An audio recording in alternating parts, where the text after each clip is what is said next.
Hello दोस्तों। Code cafe में आपका स्वागत है। पाइथन सीरीज के इस वीडियो में हम रिलेशनल ऑपरेटर के बारे में पढ़ेंगे।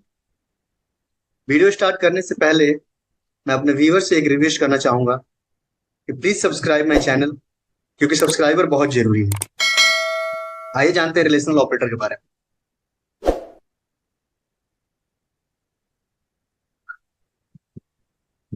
Relational operator is mainly use to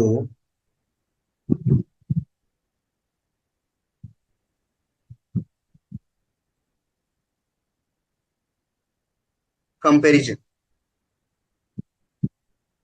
जो रिलेशनल ऑपरेटर होता है मेनली कंपेरिजन के लिए यूज होता है। दैट्स वाई इसे हम कंपेरिजन ऑपरेटर भी कहते हैं। अब इस ऑपरेटर में कुछ ऑपरेटर होते हैं लाइक दैट। सबसे पहला जो होता है वो होता है हमारा ग्रेटर देन। दूसरा होता है ग्रेटर देन इक्वल टू। तीसरा होता है लेस देन और लेस देन इक्वल टू। अभी सारे रिलेशनल ऑपरेटर हैं जो दो वेरिएबल के बीच के वैल्यू को कंपेयर करने के लिए यूज होते हैं। आइए इसको देखते हैं एग्जांपल के तौर पे कि कैसे एग्जांपल में इसका यूज किया जा सकता है। सबसे पहले हमने एक वेरिएबल लिया ए। उस वेरिएबल में हमने वैल्यू स्टोर कर दी 10। दूसरा वेरिएबल लिया हमने बी, जिसमें हमने वैल्यू स्टोर किया 20। अब हम क्या कर रहे हैं, सबसे पहले हम लिख रहे हैं प्रिंट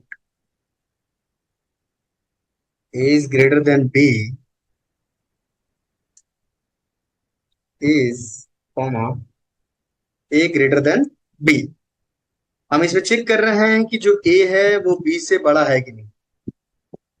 एक इंपॉर्टेंट चीज है रिलेशनल ऑपरेटर के बारे में, वो ये है कि रिलेशनल ऑपरेटर हमेशा जो आउटपुट देता है वो ट्रू और फॉल्स के फॉर्मेट में देता है। दूसरे हमने क्या किया, ग्रेटर देन इक्वल टू लगा दी। तीसरा हमने लेस देन का यूज कर लिया।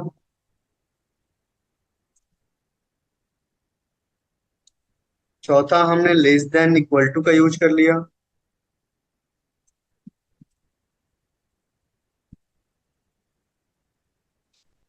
जैसे ही हम इसे एग्जीक्यूट करेंगे तो हमें आउटपुट मिलेगा is A greater than B is false. क्यों? क्योंकि जो हमारा ए का वैल्यू है वो बी से छोटा है, इस वजह से जो आउटपुट हमें मिल रहा है वो क्या मिल रहा है, फॉल्स मिल रहा है। इसमें हम कह रहे हैं कि A is greater than B, लेकिन ऐसा नहीं है। दूसरा कंडीशन है A is greater than equal to B.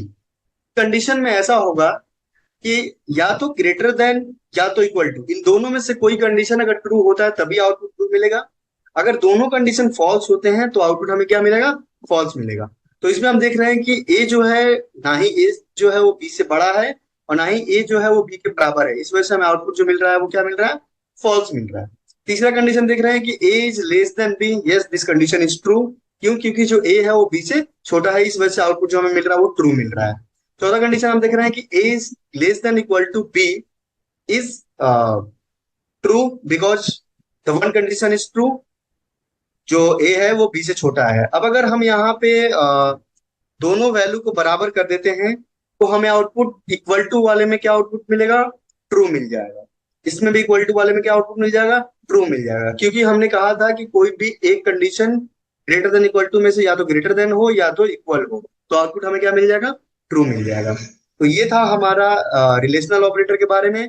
इस रिलेशनल ऑपरेटर में एक और चीज आती है जिसको हम कहते हैं इक्वालिटी ऑपरेटर।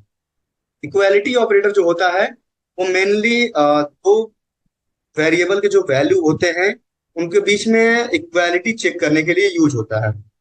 अब इक्वालिटी ऑपरेटर में हमारे पास दो ऑपरेटर्स होते हैं। The first one is the equal to and second is the not equal to. अब हम अगर कोई वैल्यू लेते हैं, एक वैल्यू हमने ले लिया 10 और हमने बी में भी ले लिया 10, और हम कह रहे हैं ए इक्वल टू बी, तो इस केस में जो आउटपुट मिलेगा हमें क्या मिलेगा, ट्रू मिलेगा।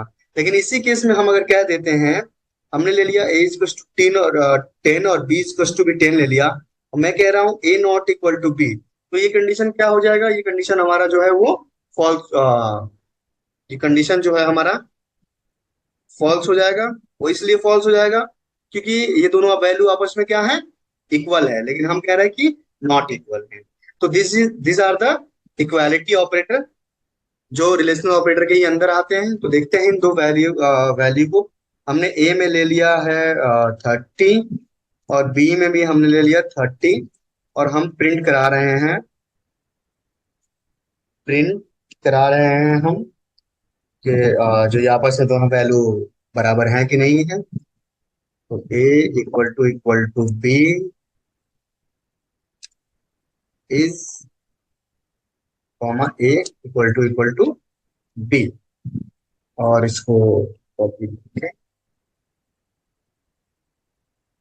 हमने यहाँ लगा दिया, नॉट इक्वल टू का साइन लगा दिया। यहाँ भी हमने नॉट इक्वल टू का साइन लगा दिया, और जैसे ही इसको एग्जीक्यूट करेंगे तो पहला कंडीशन ट्रू आएगा क्योंकि जो हमारा ए है वो बी के बराबर है। लेकिन दूसरा कंडीशन फॉल्स इसलिए आ रहा है क्योंकि हम कह रहे हैं कि जो ए है वो बी के बराबर नहीं है। लेकिन अगर एक्चुअल में देखें तो जो ए है वो बी के बराबर है। इस वजह से जो आउटपुट हमें मिल रहा है वो क्या मिल रहा है, फॉल्स मिल रहा है। ये रहा है हमारा रिलेशनल ऑपरेटर के बारे में। थैंक्स फॉर द लेक्चर, मिलते हैं आपसे अगले लेक्चर में।